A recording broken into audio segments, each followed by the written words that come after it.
Hi ඔයාලට කොහොමද? මම හිතනවා ඔයාලා හැමෝම හොඳින් ඉන්නවා ඇති කියලා. ඉතින් අද vlog එකෙන් අරගෙන එන්නේ අපි ශාන්තරේට මුනිතුමියගේ පල්ලි ගියා. ඉතින් ඒ පල්ලිය ගැන විස්තර තමයි අද වීඩියෝ එකෙන් මම අරගෙන එන්නේ. ඉතින් අපි බලමු ඉස්සරහට මොකද වෙන්නේ කියලා. රීටා මුනීශ්වරයාගේ පල්ලිය පිහිටලා තියෙන ටිකක් උඩට වෙන්න. ඒ කියන්නේ කන්දේ උඩට වගේ වෙන්න. එතකොට ලිෆ්ට් කිහිපයකම අපිට යන්න වුණා. ඉතින් දැන් මේ පේන්නේ පල්ලහැම. කියන්නේ යන්න කලින් අපි ඉස්සල්ලාම ඇවිල්ලා බහින්නේ මෙන්න මේ ප්‍රදේශයට. ඉතින් මෙතන ඉඳලා ලිෆ්ට් වල යන්න තමයි තියෙන්නේ. දැන් අපි බලමු.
දැන් අපි හිමින් පල්ලිය ගාවට ඇවිල්ලා තමයි තියෙන්නේ.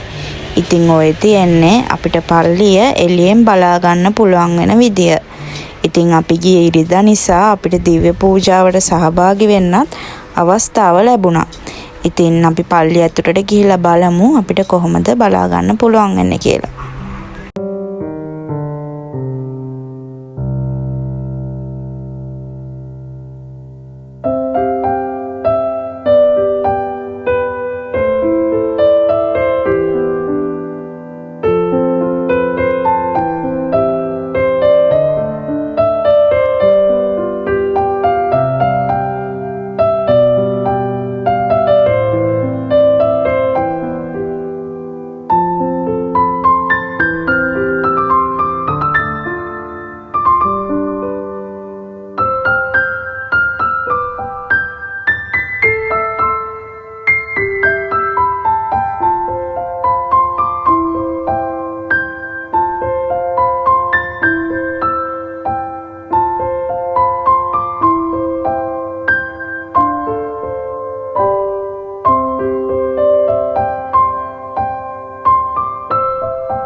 අපිට මේ පල්ලියට ගිහාම හරිම වටින දෙයක් බලා ගන්න පුළුවන් වුණා.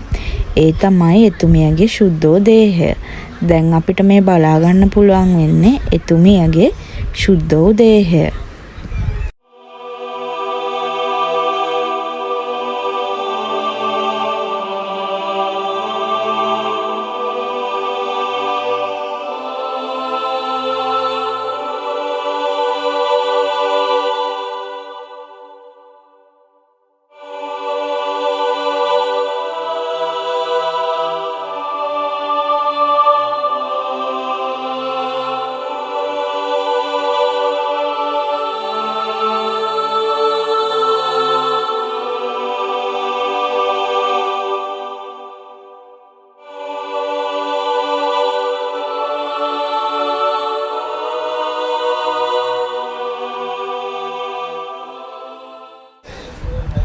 මේ තියෙන්නේ මුළු දේවස්ථානයම අලංකාර චිත්‍ර වලින් පිරීලා තියෙන විදිය. ඉතින් ඇත්තටම පුදුම ලස්සනක් මේ චිත්‍රවල තියෙනවා.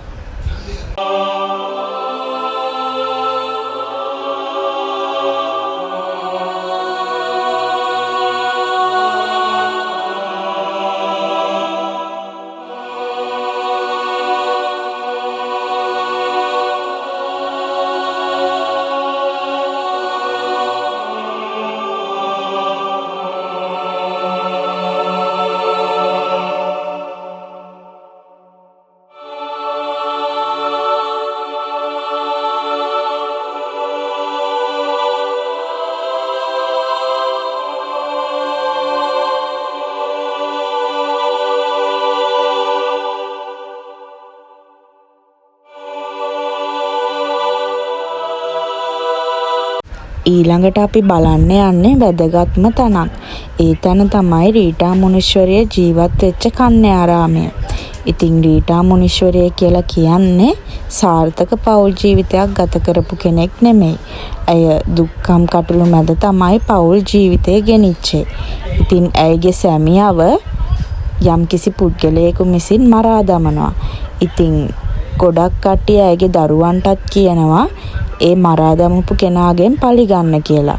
ඉතින් රීටා මුනීශ්වරිය කැමති වෙන්නේ නැහැ තමන්ගේ දරුවන්ගේ අත්වල එහෙම ලේ ගෑවිලා දරුවන් අයහපත් මාර්ගයකට යොමු වෙනවට. ඉතින් ඇය දෙවියන් වහන්සේට යාඥා කරනවා ඇයගේ දරුවන්ම ජේසුස් වහන්සේ වෙතට ගන්න කියලා. ඉතින් ඇයගේ යාඥා කරන ලව්ව ඇසිලා ඒ කාලෙදී වසංගතයක් මුළු ගමේම පැතිරිලා ඇයගේ දරුවන් දෙදෙනා ඒ වසංගත රෝගයෙන් මිය යනවා.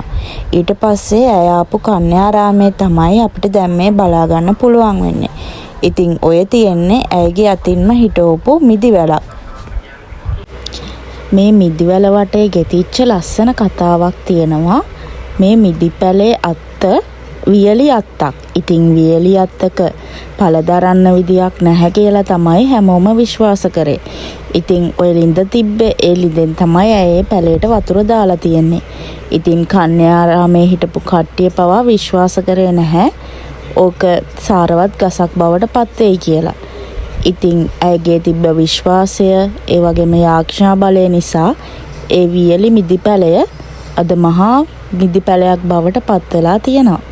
ඉතින් ඒක හරිම ආශ්චර්යමත් සිදුවීමක්. දැන් මේ බලා ගන්න පුළුවන් වෙන්නේ ඇය අතේ දාගෙන හිටපු මුදු දෙකක්. ඉතින් ඔය පෙට්ටිය තමයි ඇයව මුලින්ම තැම්පත් කරලා තියෙන්නේ.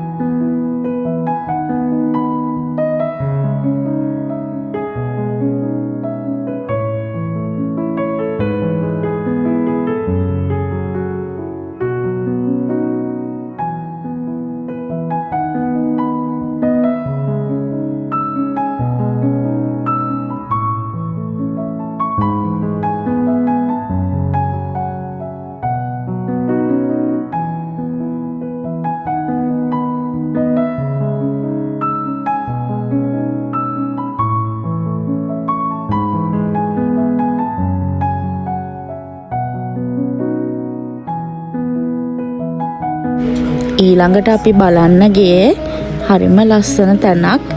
එතන රෝස මල් වලින් පිරිච්ච තැනක්. ඉතින් අපි හරියටම දන්නේ නැහැ මේ රෝස මල් රීටා මුනීශ්වරිය හිටවපු ඒවද කියලා. නමුත් මේ තැන නම් හරිම ලස්සනයි.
දැන් අපිට බලා ගන්න පුළුවන් වෙන්නේ මරියා තෙරේසා ෆාෂේ කන්‍යා සොහොයුරියගේ දේහය. ඇය රීටා මුනීශ්වරයගේ නිකායේම කන්‍යා සොහොයුරියක්. ඉතින් රීටා මුනීශ්වරයගේ මේ දේවස්ථානය විශේෂිත තැනක් කරන්න ඇය බෙහෙවින්ම කටයුතු කළා. ඉතින් අදත් හෙමෙන් බ්ලොග් එකේ අවසානයටම ඇවිල්ලා තියෙන්නේ.